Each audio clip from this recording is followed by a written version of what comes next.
State of the Union addresses can be a type of partisan Pilates for some. For others, it can be a direct ticket to becoming an internet meme. Behind many of these reactions is a careful calculation, and we break it down. You won't find many Democrats jumping out of their seats for President Trump. Senator Joe Manchin of West Virginia is the exception.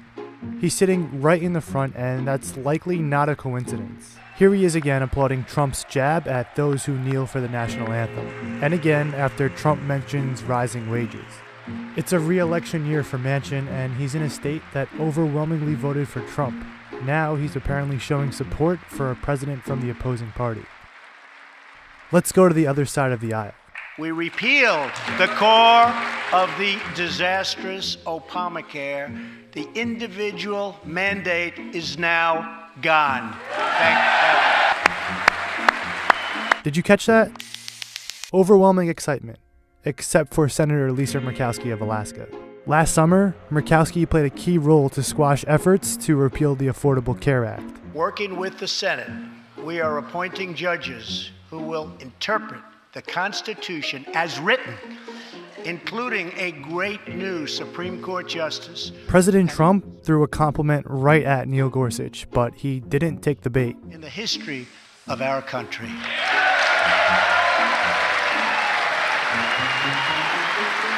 Did you notice who stood? Senator Joe Manchin. But justices must make careful and largely coordinated choices about what statements are uncontroversial enough to warrant applause. We can achieve absolutely anything. America is grieving for you. Kenton Stacy would have died if it were not for Justin's selfless love. Another group that attempts to play it down the middle, the military officials. Like the justices, they must decide what is partisan platitude and what is not. And I will not stop until our veterans are properly taken care of, which has been my promise to them from the very beginning of this great journey.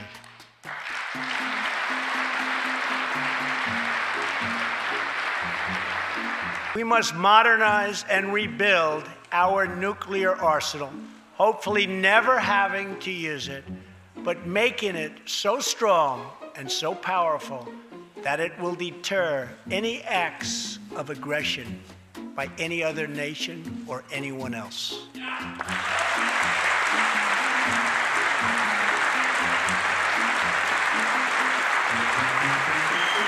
Watch as they hesitate. That the coalition to defeat ISIS has liberated very close to 100% of the territory.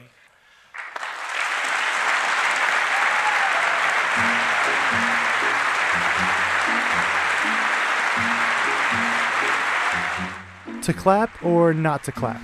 In a deeply divided Congress, applause or silence can send a powerful message.